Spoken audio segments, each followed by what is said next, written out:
पौराणिक सत्य कथा। एक समय राजा दक्ष ने हवन यज्ञ का अनुष्ठान कराया।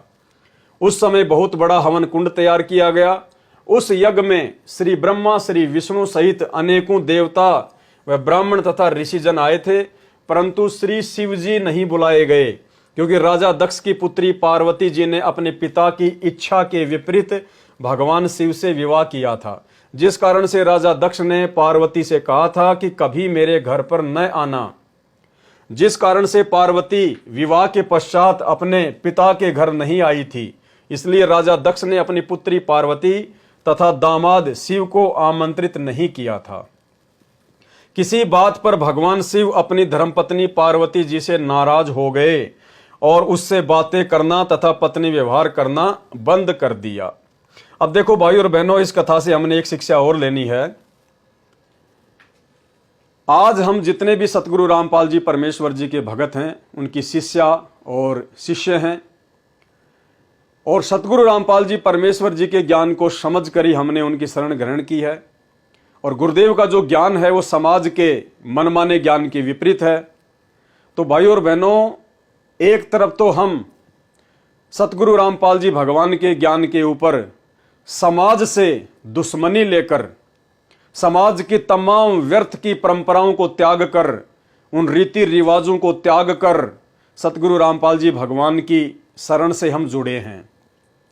और दूसरी तरफ अब यदि हम सतगुरु रामपाल जी परमेश्वर जी के भी सच्चे भगत बनकर भक्ति नहीं करेंगे, अगर सतगुरु रामपाल जी भगवान के मार्ग में भी हम मनमाना आचरण करेंगे, जैसा कि सतलोक आश्रम मैनेजमेंट हरियाणा 2014 बरवाला कांड के बाद से भगत समाज से करवा रहा है, तो ना हम घर के रहेंगे ना हम घाट के रहेंगे। पार्वती की तरह धोबी के कुत्ते जैसी हमारी हालत हो जाएगी। यानी एक तरफ तो हमने सतगुरु रामपाल जी से जुड़ने के लिए समाज से दुश्मनी मोल ले ली, क्योंकि हमारी तमाम भक्ति क्रिया समाज के विपरीत होने के कारण समाज वाले हमसे द्वेष करने लग गए। और हमने भी कह दिया, भैया तुम चाहे लाख द्वेष करो, हमें तुम्हारी नहीं, हमने अपने गुरुदेव की आवश्यकता है। और गुरुजी से जुड़ने के बाद हम गुरुजी की भक्ति भी मर्यादा में रह के नहीं कर रहे, तो हमारी हालत पार्वती के जैसी हो जाएगी।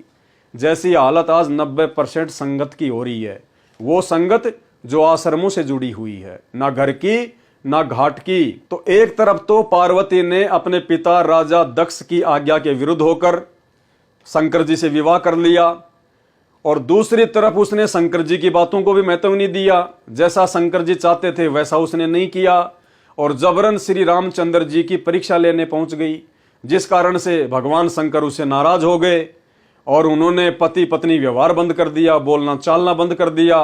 तो पार्वती अपने पिता के घर वापस चली गई, और वहां जाने के बाद में क्या होता है आप जी स्वयं देख लीजिए। क्योंकि राजा दक्ष की पुत्री पार्वती जी ने अपने पिता की इच्छा के विपरीत भगवान शिव से विवाह किया था, जिस कारण से राजा दक्ष ने पार्वती से कहा था कि कभी मेरे घर पर न आना, जिस कारण से पार्वती विवाह के पश्चात अपने पिता के घर नहीं आई थी।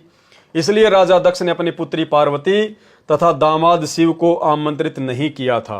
किसी बात पर भगवान शिव अपनी धर्मपत्नी पार्वती जी से नाराज हो गए और उससे बातें करना तथा पत्नी व्यवहार करना बंद कर दिया। पार्वती जी को निश्चय हो गया कि अब शिव जी मेरे से कभी प्रसन्न नहीं होंगे। लड़की को ऐसे समय में अपने पिता का ही घर नजर आता है, इसलिए शेष जीवन बिताने के लिए अपने पिता दक्ष के घर आ गई। वहां पर हवन यज्ञ चल रहा था। कौन सा हवन यज्ञ? शास्त्र विधि को त्याग कर मनमाना हवन यज्ञ। 10 फुट चौड़ा 10 फुट गहरा गड्ढा खोदकर पक्का करके 40 किलोग्राम लकड़ियां डालकर घी के लोटे डाल डालकर स्वाहा स्वाहा, ये वाला मनमाना आचरण चल रहा था। वहां पर हवन यज्ञ चल रहा था। पिता ने अपनी पुत्री पार्वती का अपमान किया, कहा कि तुझे किसने बुलाया। अब देखो भाई और बहनों, यहां पर बहुत सारी शिक्षाएं हैं। अब सतगुरु रामपाल जी परमेश्वर जी की शरण में आने के बाद में आप और हम भाई बहनों ने राजा दक्ष की तरह किसी के साथ भी ऐसा बर्ताव नहीं करना है। भले लोग हमारी बेइज्जती करें, लोग हमें अपमानित करें, चलेगा, लेकिन हम भगत हैं। हमने सामने वाले को अपमानित नहीं करना है, हमने किसी की भी बेइज्जती नहीं करना है, हमने किसी को भी कुबोल नहीं बोलना है, कुवचन नहीं बोलने हैं। अब राजा दक्ष ने अपनी बेटी को अपमानित किया तो देखिए कितनी बड़ी हानि हुई फिर उसको। वहां पर हवन यज्ञ चल रहा था, पिता ने अपनी पुत्री पार्वती का अपमान किया, कहा कि तुझे किसने बुलाया है, क्यों आई है। इस बात से दुखी होकर पार्वती जी ने हवन कुंड में छलांग लगा दी, आत्महत्या कर ली। लाभ के स्थान पर हानि हो गई। यदि ज्योति यज्ञ बाती बनाकर रुई पर घी डालकर यज्ञ किया होता, जैसा आप और हम भगत भाई बहन करते हैं, दीपक जलाते हैं छोटा सा, तो पुत्री नहीं मरती, क्योंकि कुछ समय उपरांत पिता तथा पुत्री का गुस्सा समाप्त हो जाता तथा बहुत बड़ा अनर्थ बच जाता।